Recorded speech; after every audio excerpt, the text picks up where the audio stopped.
जय Hind everyone, welcome you all to force defence academy. आज हम इस वीडियो में बात करेंगे एयरफोर्स फेज 2 में जो इंपॉर्टेंट ग्रुप डिस्कशन टॉपिक्स होते हैं। कॉन्ग्रेचुलेशंस टू ऑल दोस्त हु हैव क्लियर्ड फेज 1। आपके फेज 2 में जो ग्रुप डिस्कशन एसआरटी होता है उसमें जो ग्रुप डिस्कशन में जो इंपॉर्टेंट टॉपिक्स है, कुछ वैसे तो बहुत सारे टॉपिक्स होते हैं लेकिन कुछ टॉप 30 टॉपिक्स के बारे में मैं बताऊंगी जो आपको पढ़ना जरूरी है। उसमें क्या पढ़ना है, कैसे पढ़ना है, वो मैं बताऊंगी इस वीडियो में कौन कौन से इंपॉर्टेंट टॉपिक है। देखते हैं हम। से पहला क्या है, G20 ये ग्रुप ऑफ 20 जो हमारे यहाँ मीटिंग हुई थी और मतलब जो हमारे यहाँ हुई थी 2023 में। इसके अलावा हर साल G20 मीटिंग कंडक्ट करवाई जाती है। तो G20 का क्या सिग्निफिकेंस है, क्या हमारे यहाँ हुई थी, उसके क्या आउटकम्स निकले, क्यों फायदेमंद है, ये सारी चीज़ें के बारे में आपको पढ़ना है। उसके बाद इंडिया एट द रेट 75, मतलब हम अभी जो 75 ईयर ऑफ इंडिपेंडेंस को हम क्या कर रहे हैं, सेलिब्रेट कर रहे हैं, आज़ादी का अमृत महोत्सव मना रहे हैं। तो उसके बारे में आपको पढ़ना है, उसके बारे में इंफॉर्मेशन गेन करना है कि क्या क्या चीज़ों के लिए रिक्वायरमेंट है, क्या हुआ है हमारे यहाँ और क्या इंडिया कर सकता है, किस तरीके से वो डेवलप्ड बन सकता है। सोशल मीडिया का यूथ के ऊपर क्या इम्पेक्ट है, हमें एनालाइज करना है कि सोशल मीडिया किस तरीके से फ़ायदा पहुंचा रहा है यूथ को, किस तरीके से इसके डिसएडवांटेज है और क्या होना चाहिए कि सोशल मीडिया और ज़्यादा बेनिफिशियल रहे।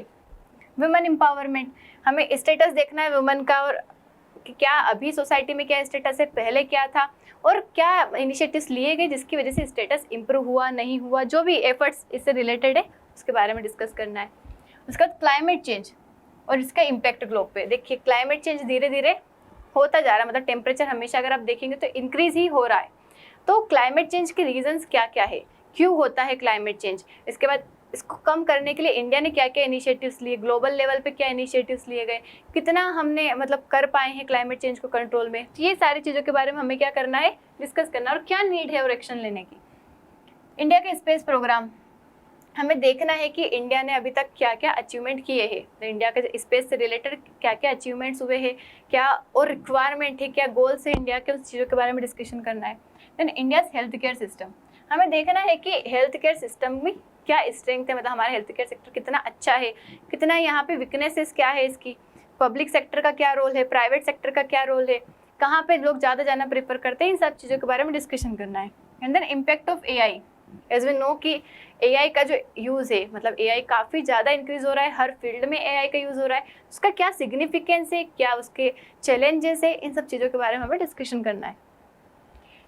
And then contribution of aviation industry, देखो एविएशन इंडस्ट्री हमारे देश की इकोनॉमी को ग्रो करने में किस तरीके से हेल्प कर सकती है, इसके बारे में डिस्कशन करना है।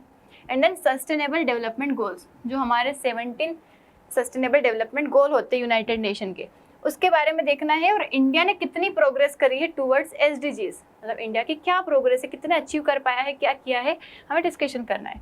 इंडिया की फॉरेन पॉलिसी के बारे में, मतलब हमें फॉरेन पॉलिसी को हर एंगल से देखना है कि मतलब शुरू से लेके अभी तक देश आज़ाद हुआ, वहाँ से लेके हमारी फॉरेन पॉलिसी का इवोल्यूशन किस तरीके से हुआ, प्रेजेंट में क्या फॉरेन पॉलिसी है, उसका क्या इम्पैक्ट है हमारे अनदर नेशंस के साथ, क्या मतलब हमारे रिलेशंस कैसे है दूसरे देशों के साथ, इन चीज़ों के बारे में हमें पढ़ना है। इवन फॉरेन पॉलिसी के बाद हमें दूसरे देशों के साथ रिलेशंस भी देखना है कि इंपॉर्टेंट जो देश होते हैं, जैसे कुछ हमारे नेबरिंग कंट्रीज हो गए, कुछ बड़ी इकोनॉमीज हो गई, उनका इंडिया के साथ क्या रिलेशन है, क्या फ़ायदा है इंडिया का उनके साथ, कहाँ पे ट्रेड डेफिसिट है, कहाँ ट्रेड सरप्लस है, इन चीज़ों के बारे में डिस्कशन करना है। वहीं यूनाइटेड नेशन का पीस कीपिंग में क्या रोल है। देखिए यूनाइटेड नेशन जो है बनाया गया था काहे के लिए, कि पूरे देश में मतलब सारे देशों में क्या कर रहे हैं, वो पीस को मेंटेन करे, सिक्योरिटी को मेंटेन करके रखे। तो उसका क्या रोल है यूनाइटेड नेशन का पीस कीपिंग में, ये हमें क्या करना है, यहाँ पे पढ़ना है, मतलब डिस्कशन करना है और पढ़ना भी है पहले कि पीस और सिक्योरिटी मेंटेन करने में क्या सच्चे में यूनाइटेड नेशन हेल्प करता है या नहीं करता है। अगर करता है तो फिर क्यों इतने युद्ध हो रहे हैं अलग अलग जगह पे, इसराइल पैलेस्टाइन का कॉन्फ्लिक्ट चल रहा है, रशिया यूक्रेन का चल रहा था, आर्मेनिया अजरबैजान का, इतने चल रहे हैं तो क्यों नहीं कर पा रहा है, इन चीज़ों के बारे में डिस्कशन करना है। Ban on smartphone in schools, मतलब स्कूल्स में स्मार्टफोन बैन करने के क्या फ़ायदे हैं, क्या नुकसान है, ये हमें डिस्कशन करना है। And then online education versus offline education, कौन सी एजुकेशन बेटर है। देखिए कोविड के बाद मोस्टली सब जगह क्या हो गया, ऑनलाइन एजुकेशन का प्रचलन हो गया, मतलब सब जगह बहुत लोग क्या करते हैं, ऑनलाइन एजुकेशन स्टार्ट हो गई। उसके पहले थी लेकिन इतनी ज़्यादा एक्सटेंट पे नहीं थी, अभी कुछ ज़्यादा ही हो गया है। तो इसके फ़ायदे हैं या नुकसान है, या ऑफलाइन एजुकेशन बेटर है, ऑफलाइन एजुकेशन के क्या फ़ायदे हैं क्या नुकसान है, इन चीज़ों के बारे में डिस्कशन करना है। एंड क्रिप्टो करेंसी, इसके क्या फायदे हैं, क्या नुकसान है, क्रिप्टो करेंसी अच्छी है, लीगल है, नहीं है, लीगल टेंडर है कि नहीं कहीं पे, इन चीज़ों के बारे में डिस्कशन करना है। साइबर सिक्योरिटी, देखिए जैसे जैसे टेक्नोलॉजी इंक्रीज हो रही है, कंप्यूटर्स, मोबाइल्स, लैपटॉप्स, इनका यूज़ बढ़ता जा रहा है, मोस्टली चीज़ें डिजिटल होती जा रही है। तो जो डिजिटल हो रही है चीज़ें, उनके पीछे जो थ्रेट आता है साइबर सिक्योरिटी का, क्योंकि अगर चीज़ें डिजिटल है तो कोई भी उनका एक्सेस कर पाएगा, मतलब इलीगल तरीके से अनऑथोराइज्ड एक्सेस कर लेता है, उसी को हम साइबर क्राइम कहते हैं। तो उसकी सिक्योरिटी के क्या चैलेंजेस है, मतलब क्या चैलेंजेस आ रहे हैं, उनके बारे में डिस्कशन करना है और उसके क्या और सोल्यूशन हो सकते हैं। टेक्नोलॉजी का एग्रीकल्चर में क्या यूज़ है, मतलब एग्रीकल्चर सेक्टर कैसा है हमारे देश का, किस तरीके से एग्रीकल्चर मतलब किस चीज़ों पे डिपेंड करता है, कहाँ फ़ायदा होता है, कहाँ नुकसान है, क्या गवर्नमेंट के इनिशिएटिव से, और टेक्नोलॉजी में का हम किस तरीके से यूज़ कर सकते हैं एग्रीकल्चर में। मतलब इंडिया के एग्रीकल्चर सेक्टर को अगर हमें ट्रांसफॉर्म करना है और अच्छा करना है, मतलब इतने ही लैंड पे अगर और ज़्यादा प्रोडक्शन इंक्रीज करना है, तो हम किस तरीके से टेक्नोलॉजी का यूज़ कर सकते हैं। हमें एनालाइज करना है चैलेंजेस और अपॉर्चुनिटी, इंडिया के एग्रीकल्चर के क्या चैलेंज और क्या अपॉर्चुनिटीज है, कि हमारी मोस्टली पॉपुलेशन जो है जो कि एग्रीकल्चर पे डिपेंड है, एग्रीकल्चर बेस्ड है, तो क्या क्या अपॉर्चुनिटी और चैलेंज हो सकते हैं। अर्बनाइजेशन और रूरल डेवलपमेंट, हमें इफेक्ट देखना है अर्बनाइजेशन का भी, कि अर्बनाइजेशन जो हो रहा है उसका क्या इम्पेक्ट हो रहा है, और रूरल डेवलपमेंट जो है उसकी क्या ज़रूरत है, क्या नीड है। इसके बाद इंडिया की एनर्जी सिक्योरिटी, मतलब एनर्जी स्ट्रेटेजी क्या है, इंडिया की एनर्जी सिक्योर करने के लिए क्या स्ट्रेटेजी है। इसके बाद करप्शन देखना है हमें, कहाँ कहाँ करप्शन है, किन किन मतलब डेमोक्रेसी में कहाँ है, मतलब किस सेक्टर में है, किस तरीके से डील कर सकते हैं। अनएम्प्लॉयमेंट क्यों है, क्या रीजन है बिहाइंड अनएम्प्लॉयमेंट और क्या सोल्यूशन है। देन पॉवर्टी के क्या रीजन है और क्या सोल्यूशन है। देन कैशलेस सिस्टम, हम इंडिया को डिजिटल बनाने की कोशिश कर रहे हैं, कैशलेस सिस्टम कैसे इंपॉर्टेंट रोल प्ले करता है। मेक इन इंडिया का क्या सिग्निफिकेंस है, कितने अचीवमेंट्स हुए मेक इन इंडिया के और क्या चैलेंजेस है।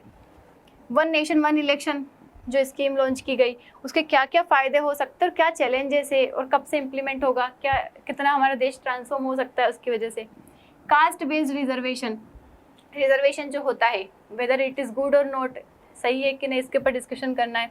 फॉरेन डायरेक्ट इन्वेस्टमेंट जो FDI आता है, उसका क्या सिग्निफिकेंस है, क्यों FDI इंपॉर्टेंट है, हमारे देश का किस तरीके से ग्रो कर सकती है इकोनॉमी, और हमारे देश के मतलब दूसरे देशों में अगर हम इन्वेस्ट करते हैं तो उसके क्या नुकसान है, क्या फ़ायदे, मतलब वो सारी चीज़ों के बारे में डिस्कशन करना है। देन NEP जो हमारी आई है उसने क्या क्या चेंजेस लाई है, और वो चैलेंजेस मतलब जो चेंजेस है कितने लेवल तक हमारे देश को इम्प्रूव कर सकते हैं, हमारे देश के एजुकेशन सिस्टम को बढ़ा सकते हैं, हम देश को विश्व गुरु बनाने की बात करते हैं, तो कहाँ तक हमारी NEP जो है हेल्प कर सकती है, और ये अभी इम्प्लीमेंट हुई है या नहीं हुई है, कब इम्प्लीमेंट हो सकती है, किन चीज़ों की रिक्वायरमेंट, ये सारी चीज़ देखना है। प्राइवेटाइजेशन का क्या बेनिफिट है, प्राइवेट जैसे LPG आया उसके बाद हमारा प्राइवेटाइजेशन बढ़ गया, तो प्राइवेटाइजेशन का क्या सिग्निफिकेंस है।